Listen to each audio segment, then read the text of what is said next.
beragama, saling mengolok-olok tokoh agama masing-masing atau panutan agama masing-masing kayak gitu kan. Itu yang menjadi keganjalan saya. Namun kan sebelum ke sana, kamu yakin orang tuamu mengizinkan? Yang didapat apa dari 10 hari? Atau yang kamu usulin dulu? Wah, ini menarik. Jadi kan saya tuh ke sana, dan sana itu kan pusat kekristenan ya. Iya.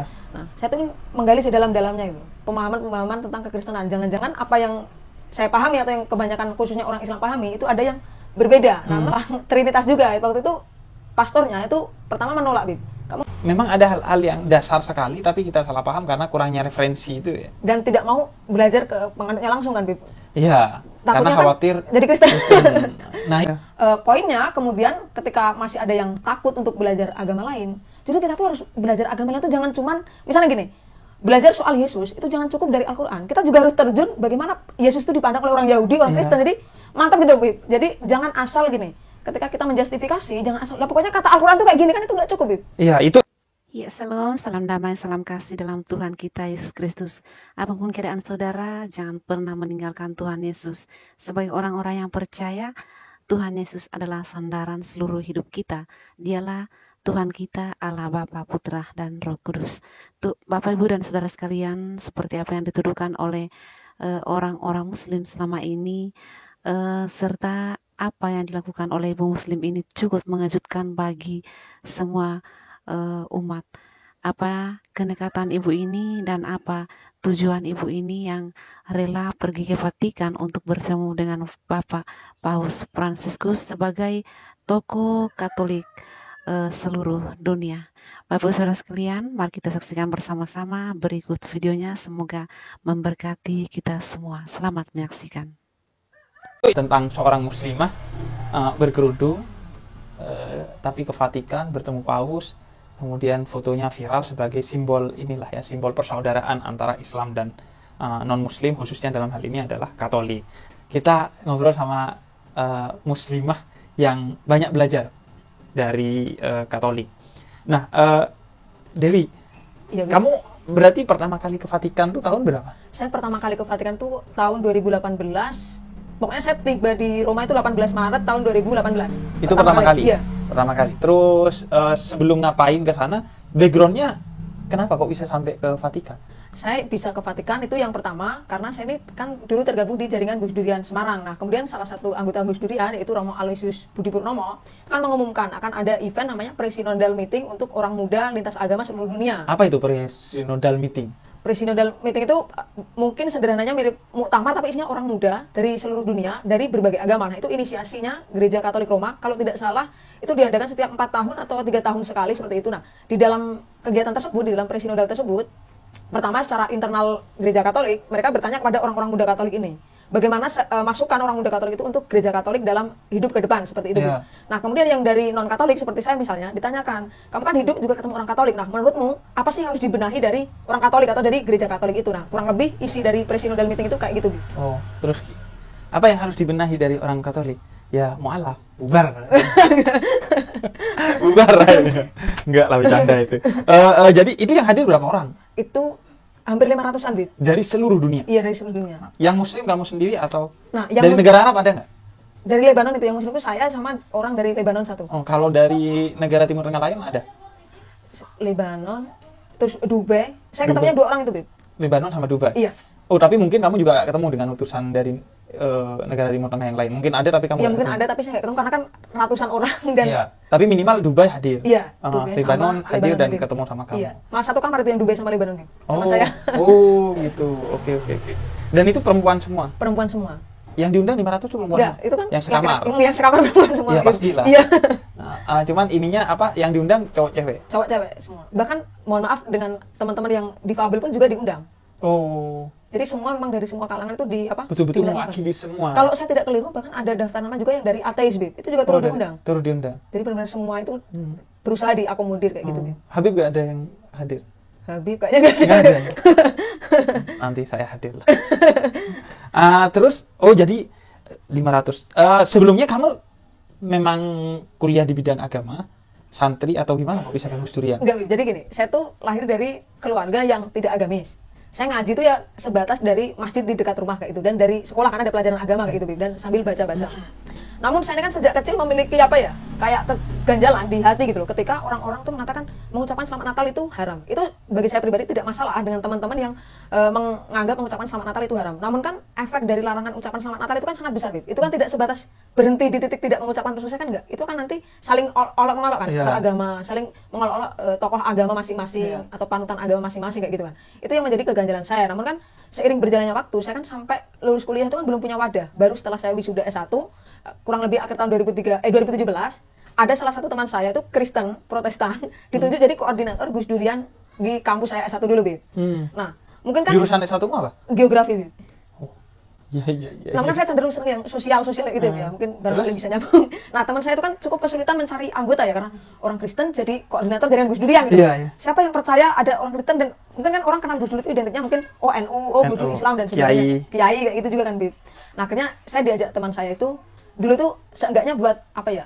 Lengkap grup WhatsApp jaringan Gus Durian di kampus grup tersebut. WhatsApp. Biar bernama grup ya. Kan ada 2 orang ya untuk syarat disebut grup ya. Iya, biar ada anggotanya terus sampai akhirnya naik level gitu ya. Dari Gus Durian tingkat kampus masuk ke Gus Durian Semarang. Kayak gitu gitu. Oh, wilayah Semarang. Nah, ketika masuk Gus Durian itu, saya tuh merasa oh ini wadah yang tepat untuk saya gitu loh. Karena di jaringan Gus Durian apapun keyakinan kita, apapun bahkan bisa sesama Islam namun memiliki ormas yang berbeda, latar belakang yang berbeda itu tidak masalah, tetap bisa menyampaikan unek-unek kita, menyampaikan aspirasi kayak gitu kan. Iya. Nah, itu di Gus Durian. Iya. Terus akhirnya ke Vatikan dari sana. Itu karena kamu Gus Durian. Karena saya mendaftar kan. Iya, mendaftar di infonya di di grup Gus Durian, betul. Kemudian mendaftar. Betul. Sebelum ke sana, kamu yakin orang tuamu mengizinkan kamu ke Vatikan waktu itu? Saya yakin orang tua saya mengizinkan karena memang saya kan lahir dari latar belakang keluarga yang beragam ya. Bahkan di satu keluarga besar itu yang penghayat kepercayaan pun ada, sehingga memang selama hal itu positif, orang tua itu tidak pernah melarang kayak gitu. Dan yang non muslim ada, maksudnya di luar penghayat? Ada, yang Kristen Protestan ada, yang Katolik Roma ada. Oh gitu. Terus jadi menurut kamu ya salah berkunjung ke Vatikan ya untuk dari keluarga yang seperti itu? Ya, dan tidak akan ada dugaan misal kamu nanti di sana dikristenkan loh dan sebagainya, tidak ada pikiran seperti itu dari keluarga. Dari keluarga. Akhirnya berangkat tahun 2018. Iya, 2018 itu yang berapa lama itu? Itu 10 hari, Bim. 10 hari. Yang perisingatan. Kemudian bahasa pengantarnya? Bahasa Inggris, Bim. Oh, bahasa Inggris. Terus yang didapat apa dari 10 hari? Atau yang kamu usulin dulu? Wah, ini menarik. Jadi kalau kamu ngusulin apa? Yang dari 10 hari itu, kalau yang saya dapat gitu ya, tentu saya belajar gitu, bagaimana orang Katolik itu mau mawas diri atau introspeksi diri gitu. Berarti kan dia masih minta masukan dari orang lain untuk berbenah, itu menurut saya itu bagian dari mereka introspeksi diri gitu ya. Itu bagaimana? Kalau saya sih hanya mengusulkan begini. Benar, Katolik itu kan satu hierarki yang kuat ya, Bib ya. Jadi ibarat kata misal saya jadi orang Katolik, saya tuh nggak bisa sembarangan melaporkan penistaan agama kalau misal atasannya atau romonya tuh nggak setuju misalnya gitu kan.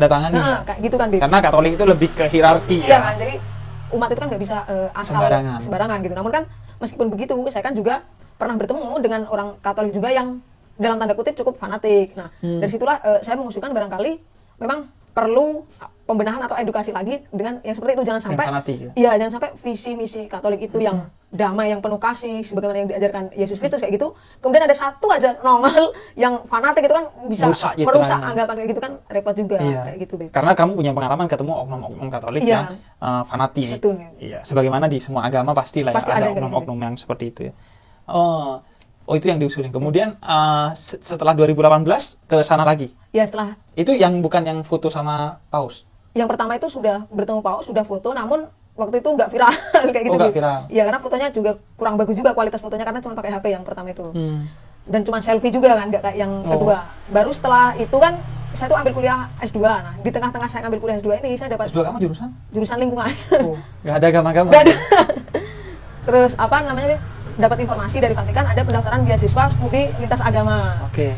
Nama beasiswanya itu Nostra Aetate. Itu bahasa Italia? Bahasa Inggris juga. Bahasa Inggris. Nah, kemudian saya izin dulu waktu itu ke dekan, ketua jurusan dan sebagainya ke pihak kampus. Boleh nggak saya cuti gitu. Terus pihak kampus mengizinkan, ya udah. Untuk cuti. Itu berapa lama? 1 semester. 1 semester. Betul. Belajar apa? Di sana jadi gini, mata kuliahnya tuh kita bebas memilih. Memang ada kurikulum dalam artian yang dipelajari itu tentang yang wajib, agama, yang wajib. Namun saya tuh cukup ngeyel waktu itu. Kan saya tuh ke sana dan sana itu kan pusat kekristenan ya. Iya.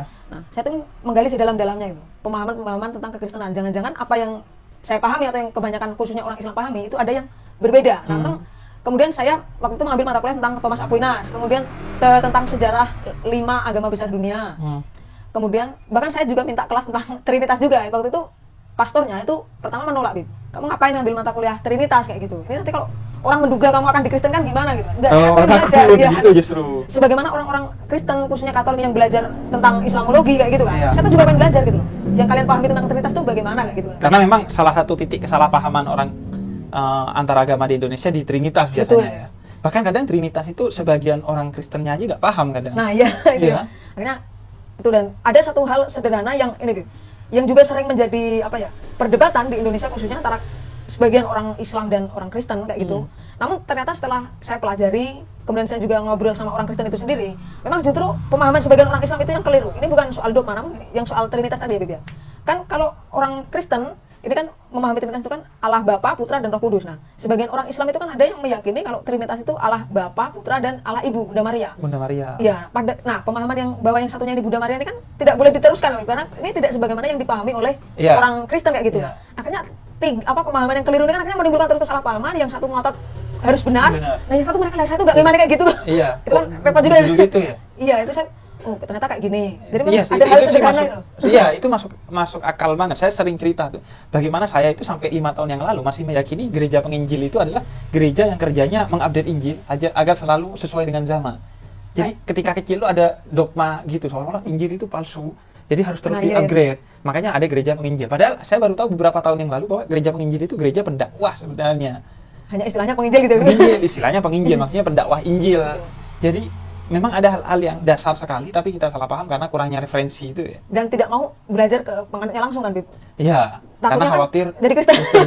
Nah itu, kamu satu semester Iya. di sana, terus nggak jadi Katolik? Enggak, jadi justru ketika saya ini mempelajari kekristenan, khususnya adalah kekatolikan, saya tuh malah justru semakin tertarik belajar kekatolikan itu dari sudut pandang ilmu pengetahuan, Bib. Bukan sudut pandang bagaimana cara beriman gitu loh. Kalau soal iman, meskipun saya ini nggak nampak beriman gitu ya, Iya. namun saya sudah mantap dengan apa yang saya yakini sekarang. Saya mantap menjadi orang Islam yang non-sektarian. Dalam artian non-sektarian kan saya tidak masuk ke ormas apapun gitu loh, Bib. Iya, Saya iya. nyaman dengan cara berislam saya sendiri, meskipun beberapa orang mengatakan, oh cara Islam saya ini keliru, tidak sesuai akidah, tidak sesuai ajaran, dan sebagainya. Namun selama kan visi misi Islam itu kan menjadi rahmat bagi semesta alam, Bib ya. Selama cara berislam saya ini nggak merugikan orang, nggak merusak, nggak mengganggu, menurut saya tuh nggak masalah gitu loh, Bib. Iya. Katakanlah Iya. daripada saya misal mendaku yang paling berakidah paling ini, tapi tindakan Ngejudge saya merugikan orang, ini kan malah jauh dari visi Islam yang dibawa Nabi Iya, Muhammad iya, kan. iya. Jadi, bahkan kerudungnya nggak lepas loh, bayangin. Kalau Anda mikir, oh di sana dikristenisasi, bahkan Mbak Dewi kerudungnya tetap kokoh loh, walaupun Dilepasnya satu di rumah semester. gitu. Dilepasnya di rumah doang ya dong. Pas tidur lah. Iya. Jadi kalau ada orang yang khawatir itu kan kristenisasi, kalau ngobrol sama mereka kita keikut. Dewi ini sebenarnya simbol lah ya, bahwa enggak kok, aman-aman aja. Di sana gimana ceritanya? Maksudnya jadi gak, justru mereka yang khawatir ya? Iya, jadi gini, saya kan tinggal di satu komunitas namanya itu Lesenten. Itu juga satu pekarangan dengan pastoran pasionis namanya, Ordo Pasionis itu kan. Itu Apa itu pastoran pasionis?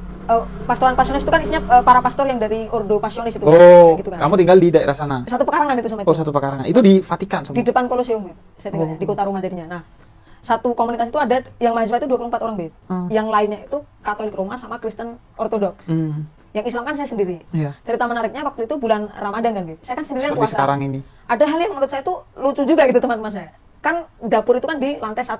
Nah, kamar tidur para mahasiswa itu di lantai 4. Karena lantai 2 sama lantai 3 itu kan dipakai yang para pastor pasionis Iya. itu, Bib. Saya tuh mau bawa piring, Bib, dari dapur.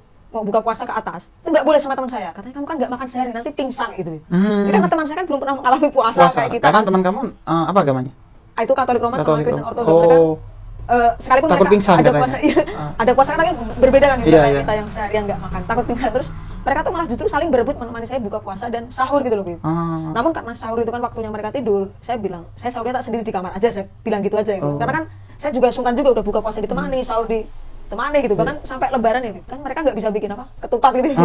Mereka tuh pada bikin kue gitu loh, untuk merayakan lebaran itu bareng-bareng kayak gitu. Dan sahur gak ada patrol ya? Nggak ada. Bahkan saya puasa di Patrol sana. sahur di Vatikan nggak ada dong. Saya puasa di sana gitu. Setiap hari melihat warung tetap buka. Teman-teman saya minum bir, minum es itu juga seger-seger aja ya. Biasa, nggak ada yang heboh gitu loh. Iya, karena kita berdaulat dengan Iya. iman kita ya. Jadi kemudian kalau menurut kamu, kalau buat orang yang khawatir dengan sampai sekolah ke Vatikan itu bikin kita bisa terkontaminasi iman kita, bahkan bisa runtuh karena dikristenisasi. Apa yang bisa kamu bilang? Kalau menurut saya, sebelum pertama kalinya kita harus malu Bib, dengan orang Kristen. Kita tahu, kalau sebatas belajar kemudian takut menjadi Kristen atau takut imannya luntur, gereja Katolik Roma itu punya lembaga pendidikan Islam itu banyak loh. Di Mesir mereka punya, di Roma saya kan salah satu kampusnya tempat saya belajar itu ada institut pendidikan itu mengkaji keislaman, tapi itu untuk orang Katolik, untuk para calon pastor. Dan saya mengalami belajar di situ. Jadi memandang agama Islam dari sudut pandang orang Katolik. Nah, mereka saja tuh mempelajari Islam itu sampai bikin sekolah loh, sampai punya sekolah sendiri loh. Bahkan teman saya yang mengambil Islamologi itu mereka tidak boleh masuk ke pelajaran agama Islam sebelum lulus bahasa Arab. Jadi pada kursus bahasa Arab dulu di Mesir 1 tahun atau 1 semester baru boleh belajar apa itu syahadat, apa itu rukun Islam. Sedangkan kita misalnya saya orang Islam sendiri, lahir itu kan udah diajari, oh ini sholat ini, bahkan bahasa aslinya agama saya kan saya nggak pernah mendalami gitu, itu hanya orang-orang tertentu yang belajar kayak gitu. Itu menurut saya poin penting gitu loh, yang tidak mengimani agama Islam saja, mereka tuh belajarnya tuh benar-benar dari akar gitu, dari bahasa gitu kan, kayak gitu, baru masuk ke dalam ajaran-ajaran. Dan saya pernah mengikuti satu kelas namanya itu teologi kontradiksi teologi gitu, itu bagaimana orang Kristen itu salah satunya dulu waktu memandang Isra Mi'raj kayak gitu, itu kan sangat bertentangan gitu kan dengan apa yang saya imani. Namun kan di dalam kelas tidak mungkin kan saya mengatakan pandangan kamu itu sesat yang benar saya kan. Itu kan memang kampus itu diperuntukkan untuk orang Kristen kayak gitu kan. Jadi ya sudut pandangnya kan sudut pandang mereka. Namun ketika saya memberi masukan, itu kan diterima gitu loh, dihargai gitu. Nah, poinnya kemudian ketika masih ada yang takut untuk belajar agama lain, justru kita tuh harus belajar agama lain itu jangan cuman misalnya gini, belajar soal Yesus itu jangan cukup dari Al-Quran. Kita juga harus terjun bagaimana Yesus itu dipandang oleh orang Yahudi, orang Kristen. Jadi mantap gitu, Bib. Jadi jangan asal gini. Ketika kita menjustifikasi, jangan asal, pokoknya kata Al-Quran tuh kayak gini kan itu nggak cukup, Bib. Iya, itu penting untuk keimanan kita ya. Tapi untuk kita bisa edukasi, toleransi ke orang lain, kemudian bisa tidak salah paham kepada orang lain, tidak mudah judge ini dan itu kepada orang lain, dia perlu saling belajar. Minimal ya untuk toleransi lah ya, untuk kita tahu bahwa mereka itu punya argumen juga yang kemudian kita saling menghormati. Karena kan biasanya tak kenal maka tak sayang kan, nggak akan bisa toleran secara tulus kalau nggak saling kenal. Biasanya kan orang itu kalau nggak punya referensi dia akan membenci sesuatu itu. Iya, pokoknya pokoknya kalau dalam imanku itu dikatakan haram ya pokoknya harus haram, pokoknya nggak mau kan. Biasanya kan kayak gitu ya, kadang bikin apa ya, menurut saya itu kadang bikin gemes juga gitu, karena kan dalam pandangan saya, Bib, ya nanti kalau keliru koreksi ini. Agama itu kan bukan soal bagaimana cara kita beribadah, bagaimana cara kita mengumpulkan pahala, menghindari dosa. Namun dalam agama menurut saya itu juga ada kisah sejarah, juga ada pengetahuan-pengetahuan yang bisa digali lagi kan, dengan berbagai sudut pandang. Bahkan dari sudut pandang bahasa itu kan agama juga bisa dikaji kan. Iya, jadi agama tentang ibadah, tentang lain sebagainya itu terkait doktrin yang kita imani. Tapi di sisi lain kan meskipun Al-Quran itu bukan kitab sejarah, Al-Quran itu bukan kitab sains, tapi kan Al-Quran bicara sains, bicara sejarah, yang itu bisa jadi ilmu pengetahuan kan. Dan karena itu ilmu pengetahuan perlu di-compare dengan perspektif lain atau sumber-sumber lain, termasuk di Injil dan lain sebagainya, Perjanjian Lama, Perjanjian Baru dan lain sebagainya. Oke. Terus itu ketemu Paus yang kedua kalinya ketika mau pulang. Iya. Ketika mau pulang. Kalau nggak salah itu hari Rabu, terus Kamisnya saya ambil file fotonya, Jumatnya saya kembali ke Indonesia. Itu berkesan banget ya, kamu sampai ingat harinya. Iya, jadi gini, Bib, itu ceritanya kan memang sudah dijanjikan sejak awal, nanti kalau selesai itu dapat tiket ketemu Paus. Karena kan nggak semua orang bisa dapat tiketnya kan, Bib, untuk ketemu Paus itu. Nah, waktu itu hari Selasa, sampai jam makan siang itu, tiket itu belum datang, Bib. Nah, karena menurut panitianya, biasanya kalau yang benar-benar dapat tiket itu pagi, jam 9 lah, lama-lamanya tuh, tiket untuk bertemu Paus tuh udah ada di pos satpam Dewan Kepausan untuk dialog lintas agama. Saya tuh sampai jam makan siang ya, Bib. Belum datang. Terus saya, ya udah paling nggak jadi ketemu, udah pasrah, meskipun kok nggak jadi ya, maksudnya kayak gitu kan. Akhirnya saya tuh sama Romo Markus itu, dari Dewan Kepausan untuk dialog lintas agama, kami makan siang bersama. Setelah makan siang, kami balik lagi ke kantor itu, belum ada lagi suratnya, Bib. Akhirnya saya memutuskan pulang saja naik bis. Nah, di tengah-tengah perjalanan suratnya itu baru datang, Bib. Beneran nih kayak gitu kan. Nah, akhirnya pulang naik bis, rencananya kemana? Naik bis pulang ke rumah di sana apa? Ke komunitas di sana dulu, Bib. Kan itu dari Vatikan ke Roma kan.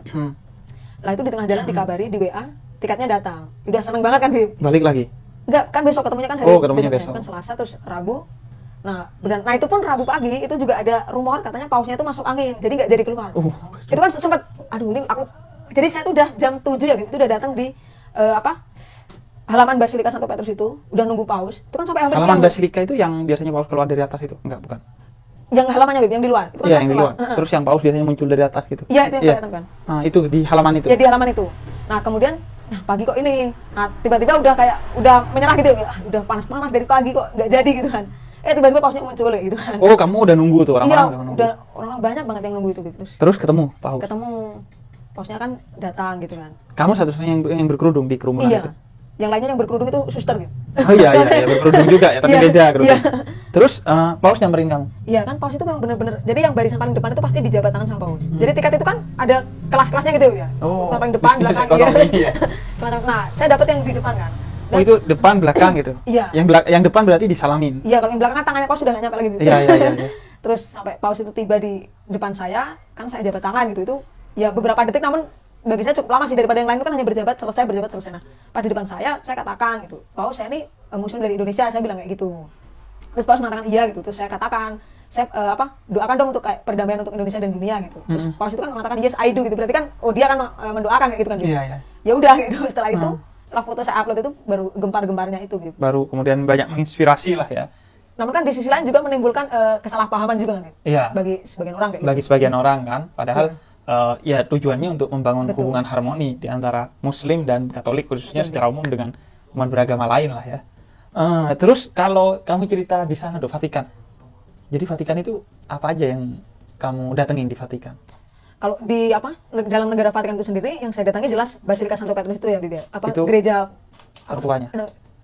Gereja terbesar kayaknya, Bibi. Kalau tertua saya kurang ini ya, kurang bisa memastikan, itu katanya Basilika terbesar kan di Kalau situ. tempatnya paus itu gereja itu. Di belakangnya itu ada rumah untuk tempat tinggal paus, apartemen apa ya nyebutnya? Oh, paus ada di tempat itu, semacam apartemen gitu. Semacam apartemen, di belakangnya itu kan gereja, khusus gereja. Yang di bawahnya itu kan ada makam-makam para paus-paus terdahulu. Kayak gitu. Ada makam paus pertama juga yang. Terus kalau Basilika tadi, tempat biasanya yang kamu ketemu, itu berarti yang di depan itu yang gereja? di halamannya. Iya. Yang gedung itunya gereja. Itu gereja. Iya. Itu gereja yang kamu maksud tadi. Iya. Kamu masuk ke sana. Masuk. Saya malah sering banget ke sana. Jadi kalau misal lagi suntuk gitu ya, kan kalau kayak misal Kolosium itu kan setiap hari saya lewat gitu ya. Wisata lain juga sering banget. Saya biasanya kalau lagi bosan apa itu datang aja ke Vatikan, masuk sendiri muter-muter aja gitu. Boleh aja. Boleh aja. Nggak dicurigai ini berkerudung. Saya tuh pernah hanya karena ini dulu bawa potongan kuku sama air minum itu memang pernah ditahan dulu gitu, karena kan mereka khawatir potongan kuku itu kan senjata tajam juga ya. Betul, di bandara aja nggak boleh itu kan? Melukai dan sebagainya. Gitu. Terus masuk ke gereja, kemudian berarti gereja itu besar banget. Besar banget. Berapa kira-kira tuh buat berapa ribu orang di sana? 2000 bisa lebih ya. Itu besar bener-bener. Itu setiap minggu ada ibadah di sana? Itu jadi ibadahnya tuh nggak langsung satu gereja penuh gitu nggak, Bib. Jadi di dalam gereja itu kan ada kayak mimbar-mimbar sendiri gitu loh, Bib, di dalamnya itu. Nah, biasanya ada kelompok-kelompok yang ibadah di dalam. Bahkan di ruang bawah tanahnya itu juga ada yang memakai untuk ibadah, untuk acara-acara tertentu. Terus ke perpus datang? Saya nggak sempat ke perpus Vatikan. Datang ke perpus Vatikan, padahal katanya banyak katanya buku-buku bagus di sana ya. Tapi saya nggak sempat datang ke Nggak sana. sempat. Setelah justru jadi gini, ketika di sana terkait gereja tadi, saya tuh dulu tuh punya rasa penasaran, Bib. Orang Katolik itu kalau khotbah kayak gimana sih? Nah, jadi saya tuh membuktikan dari mulai kapel sampai ke Basilika, itu saya tuh benar-benar datang loh, ingin membuktikan khotbahnya orang Katolik itu kayak apa. Kapel sampai Basilika apa tuh maksudnya? Kapel itu kan kecil ya, Gereja kecil. Gereja kecil musola lah ya. Ya, di rumah itu. Jadi di tempat tinggal saya itu ada kapel. Itu setiap hari Rabu malam itu kan dipakai ibadah. Nah, Basilika itu gereja gedenya. yang gereja masjidnya lah ya. Mungkin masjid agungnya gitu ya. Oh iya. Gitu. Terus kemudian Kamu dengerin khotbahnya itu? Iya, saya dengerin khotbahnya tuh bagaimana cara Untuk kepentingan ilmu tadi. Iya, untuk kepentingan ilmu karena saya penasaran kalau khotbah tuh gimana gitu kan. Nggak taunya? Kemudian setelah saya berkeliling, pertama yang saya pertanyakan gini, kok orang Katolik itu kalau baca surat itu setiap hari kok sama ya? Gitu. Maksudnya baik gereja ini itu sama. Dan saya tanya kepada salah satu pastor gitu kan. Memang kan seragam gitu ya, memang udah ada. Kalau hari ini tuh ayatnya tuh ini kan memang kompak kayak gitu. Terus yang kedua memang kebanyakan apapun yang mereka khotbahkan, mereka tuh akan selalu menyinggung soal cinta kasih. Nah, di situ saya belajar bagaimana mereka tuh benar-benar menanamkan salah satu visi Yesus yang soal cinta kasih itu. Nah, disitulah saya belajar, oh ya berarti saya pun juga harus bisa lebih dari mereka menanamkan apa yang disebut dengan Islam rahmatan lil alamin tadi. Iya. Mereka saja dalam artian semangat, mereka berani, bahkan ketika di Indonesia dalam yang dimana mereka itu kan jumlahnya sedikit, mereka tetap menyebarkan itu kayak gitu. Masa saya nggak berani juga untuk menyebarkan yang rahmatan lil alamin tadi. Padahal kita mayoritas di Nah, sini. itu. Iya. Atau dalam artian ketika kita ngomongin soal Islam rahmatan lil alamin kan hanya kemungkinan kecil di demo kan, Bib ya. Sedangkan mereka kalau mereka ngomongin cinta kasih bisa aja langsung dituduh kristenisasi gitu. Iya. Oh, terus ke gereja kemana lagi tuh di sana? Biasanya saya juga datang ke pastoran atau susteran gitu. Asramanya pastor dan suster. Bagaimana kehidupan para pastor, para suster. Saya juga sering numpang makan gitu aja. Suster atau pastor kan pengen tahu bagaimana kehidupan mereka di sana. Saya juga sering bertanya, apa nggak bosan gitu loh di kamar sendiri belajar, kemudian ibadah. Ya mereka tentu dalamnya berwisata juga, namun kan kebanyakan hidupnya kan untuk pelayanan ya. Iya, dan bukan kayak pesantren. Kalau pesantren 6 tahun, 10 tahun selesai setelah itu. Kalau ini kan seumur hidup. Makanya itu kan terus saya juga tanya kok bisa, terus saya juga nggak boring gitu. Iya. Terus apa kata mereka? Karena itu udah panggilan gitu katanya. Panggilannya luar biasa sekali. Saya kan juga kayak gitu bisa teguh iman gitu di saat banyak cobaan gitu ya. Sekarang kan karena kan nggak nikah juga nggak nikah. Bahkan ada juga itu ini Bib, salah satu pastoran dan juga susteran itu bahkan pakai HP aja terbatas. Jadi itu kayak pertapaan gitu loh, Bib. Oh. Waktu itu saya nggak bisa masuk karena itu sistemnya kayak pertapaan gitu kan, Pertapaan. Bib. Bahkan kalau mereka ngurus visa atau apapun, petugasnya kadang yang datang kayak gitu. Karena memang benar-benar ada yang fokusnya tuh benar-benar pertapaan kayak gitu. Iya, loh. iya, iya. Bener, Bib. Oh. Dan gini, ada satu elemen lagi. Jadi saya tuh waktu itu sempat agak cekcok dengan teman saya Kristen Ortodok itu dari Yunani. Kristen Katolik. Ortodok dia. Ortodok. Dari Yunani. Dari situ saya belajar. Jadi gini, saya tuh dulu hadir di salah satu ibadah di kapel di tempat tinggal saya itu. Nah, teman saya yang ortodok itu kan juga hadir juga di situ. Saya kan duduk, kemudian saya kan minta izin ke pastornya gitu. Pastor, saya boleh dokumentasi nggak? Nah, pastornya kan mengatakan nggak apa-apa, yang penting flash nggak nyala dan HP-nya silent. Saya kan dokumentasi gitu ya, terus saya duduk gitu. Terus kan ketika mereka ibadah berdiri kan saya menghargai aja ya berdiri kayak gitu kan. Tapi saya diam gitu loh, Bib. Nah, teman saya itu kan salah paham gitu loh. Terkait saya mengikuti itu kan, dikiranya apa-apa. Seolah-olah ngikuti ibadah. Iya kan. Terus dia itu tiba-tiba kan datang ke kamar saya gitu. Dia menjelaskan, kamu tahu nggak kalau sholat itu gini-gini. Dia tuh malah menjelaskan ilmu agama Islam secara pengetahuan itu malah justru lebih komplit dari saya kan, Bib. Tapi untuk dia tuh kan mendebat saya gitu kan. Nah, dari situ Mendebat maksudnya kenapa ikut ya, peribadatan? kenapa ikut peribadatan itu? Kemudian dia mendebat pakai ajaran agama Islam yang dia ketahui karena dia sekolahnya Islamologi juga, Bib. Iya. Menurut dia nggak boleh nih Iya. ikut peribadatan. Pandangan dia kan. Ya, memang seperti itu. Iya kan? Tapi ini konteksnya yang kamu nyari Iya. ilmu pengetahuan sebenarnya. Kayak gitu. Kemudian nah Dan dari nggak dia ikut peribadatannya sebenarnya. hanya berdiri Hadir duduk, foto aja, lah gitu. foto-foto. Terus Kemudian akhirnya kan kita jadi ngobrol. justru dia yang Justru dia. negur kamu. Kita ngobrol-ngobrol nanti. Nah, akhirnya dari dia saya belajar. Berarti kalau saya ini mau debat orang misalkan agama lain, itu saya juga harus tahu ilmunya gitu.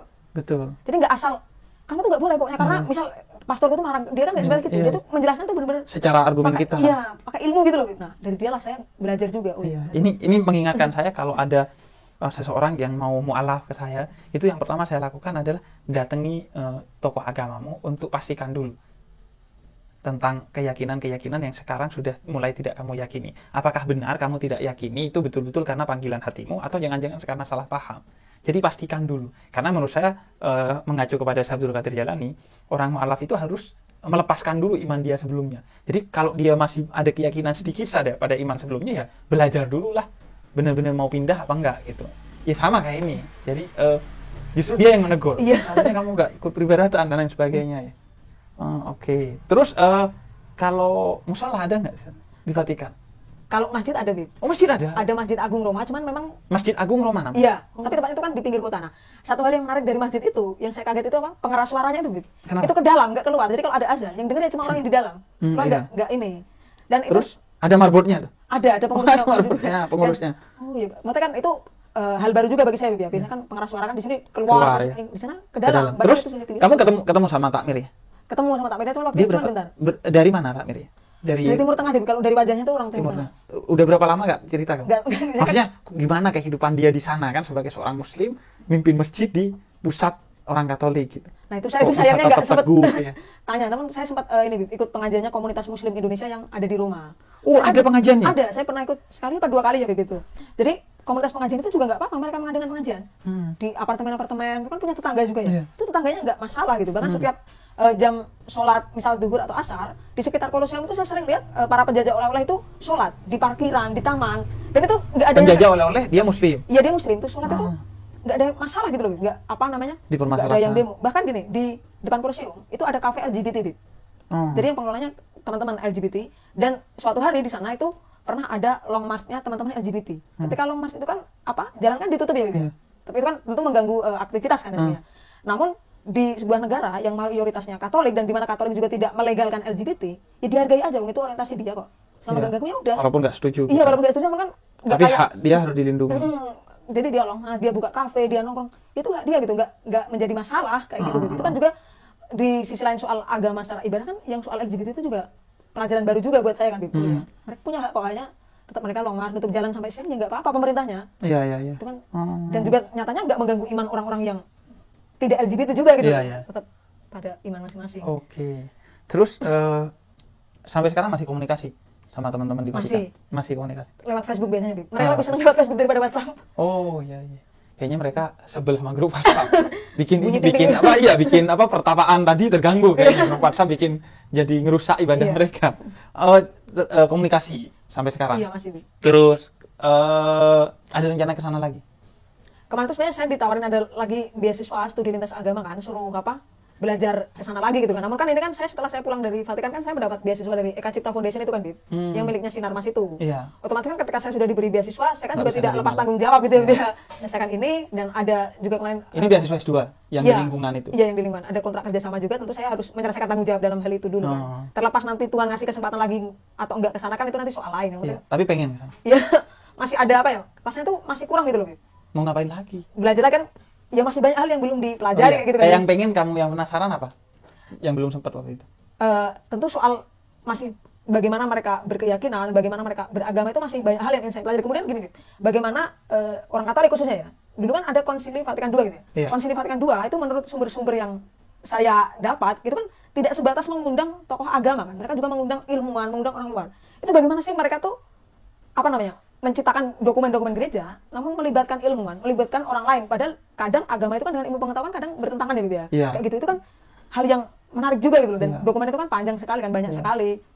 Nah, itu juga menarik juga untuk dikaji lebih lanjut. Kemudian Iya. juga bagaimana, kenapa kok Paus Fransiskus itu, Vatikan itu memilih apa dengan Al-Azhar itu yang buat dokumen Human Fraternity. Iya. Itu kan juga menarik juga, Bib. Kenapa kok Vatikan itu milihnya Al-Azhar, kenapa nggak milih yang lain? Kenapa juga Al-Azhar kok milihnya Vatikan? Itu kan juga menarik juga untuk menarik. dikaji. Dan di dalam dokumen Human Fraternity itu kan dalam halaman awal itu kan mirip salah satu ayat di Al-Quran juga, Bib, yang barang siapa membunuh satu orang yang tidak berdosa itu sama dengan seperti membunuh umat manusia. umat manusia yang banyak itu kan. Kenapa juga kalimat pengantarnya itu ayat itu kan, Iya. karena persis dengan salah satu ayat di Al-Quran itu kan juga menarik juga untuk terus dikaji. Berarti kan sebenarnya antar agama ini kan ada titik temu ya, Bib, Iya, iya. kalau dilihat dari situ gitu loh. Titik bedanya sudah jelas, yang perlu dipelajari justru titik temunya, Titik temunya. untuk menguatkan harmoni kita ya. Betul, dan titik temu itu kan tidak melunturkan dogma, tidak melunturkan iman gitu. Paus pun setelah bertemu Imam Besar Al-Azhar tetap menjadi Katolik, Imam Besar Al-Azhar juga tetap menjadi Islam. Iya, dengan imannya sendiri-sendiri ya. Justru bisa jadi kita lebih kokoh lagi dalam beriman, Betul. karena kita tahu, oh ternyata pilihan saya sudah benar. Betul. Dan keislaman saya adalah karena saya memilih, bukan karena warisan. Betul. Karena saya sudah belajar agama lain dan saya memang memilih Islam gitu. Nah, itulah tambahan ya, Bib, salah satu yang diterapkan di keluarga saya. Memang Islam saya ini pertama jelas warisan karena saya kan mengikuti orang tua, Bib. Iya. Namun jadi gini, almarhum kakek saya dulu tuh melarang saya belajar tentang keilahian sebelum lulus SMP, Bib. Jadi saya kan kalau SD sampai SMP kan ikut pengajian TPA di masjid dekat rumah. Iya. Itu kakek saya tuh selalu mengajarkan, kamu harus kritisi apa yang dikatakan sama guru agama. Jadi saya tuh tidak boleh asal menelan mentah-mentah. Jadi almarhum kakek saya tuh meskipun bukan orang yang agamis tapi selalu menekankan seperti itu kan. Setelah itu baru setelah lulus SMP itu kan mulai belajar dikit-dikit kayak gitu. Iya. Kan. Nah, kemudian almarhum kakek saya, karena saya tinggal sama beliau, itu mengarahkan gini. Oke, Islammu itu dulu warisan kan, ngikut orang tua. Setelah besar, kamu pikir lagi, kamu tuh berislam ini sebatas karena orang tuamu Islam, atau memang udah ada kemantapan dalam hati, dalam jiwa kayak gitu loh. Jadi kakek saya pun nggak mau kalau anak cucunya itu beragama atau berkeyakinan karena terpaksa, karena sebatas ngikutin orang tua, tapi karena hanya takut ntar kalau ngikut dimarahin orang tua. Itu nggak mau kayak gitu. Akhirnya dari situlah saya kan berusaha menemukan mungkin jati diri soal agama kayak gitu. Belajar. Oh ya, saya mantap gitu. Dan dulu kan saya sempat juga ditawarin untuk ikut beberapa ormas Islam gitu kan. Namun saya merasa saya lebih nyaman tanpa ikut ormas gitu loh. Jadi saya berteman dengan semua ormas, tapi saya pribadi bisa menjadi non sektarian tadi. Iya. Dan sampai sekarang imannya mantap. Alhamdulillah masih mantap dengan Makin Islam mantap. yang saya yakini. Makin mantap. Iya, makin mantap. Kalau bukunya Prof. Quraisyah itu kan ada yang judulnya Islam yang saya pahami. Islam yang saya pahami ya seperti yang saya lakukan itu. Iya. Oke, kalau begitu Dewi, terima kasih banyak Sama-sama, banget Dewi. kita nih, saya khususnya belajar dari cerita-cerita yang disampaikan oleh Dewi. Senang sekali Dewi bisa main ke sini, kita silaturahmi dan semoga bisa ngobrol-ngobrol lagi. Siap. Terima kasih. Dan itu teman-teman obrolan saya sama Dewi untuk jadi ya sesuatu lah untuk kalian. Silakan kalian ambil yang menurut kalian perlu dan silakan skip buat yang menurut kalian oh nggak perlu. Yang penting kita penting untuk saling mengenal agar kita bisa saling menghormati satu sama lain. Bapak, Ibu, dan saudara sekalian yang dicintai Tuhan Yesus dan mencintai Tuhan Yesus, apa yang telah kita saksikan bersama-sama adalah fakta yang hanya dapat diketahui oleh orang-orang yang mau belajar tentang kekristenan. Bapak, Ibu, saudara sekalian, apa yang dituduhkan mengenai Trinitas ataupun ajaran Kristen sangat berbeda jauh antara langit dan bumi dari apa yang dituduhkan oleh orang-orang non-Kristen. Bapak, Ibu, saudara sekalian, kita telah mendengarkan apa yang disampaikan bahwa jikalau Muslim mempelajari tentang kekristenan yang jelas akan murtad atau mereka sama sekali tidak akan mau mempelajarinya karena memang di dalamnya suatu kebenaran yang akan menyentuh hati dengan penuh kasih. Demikian saudara,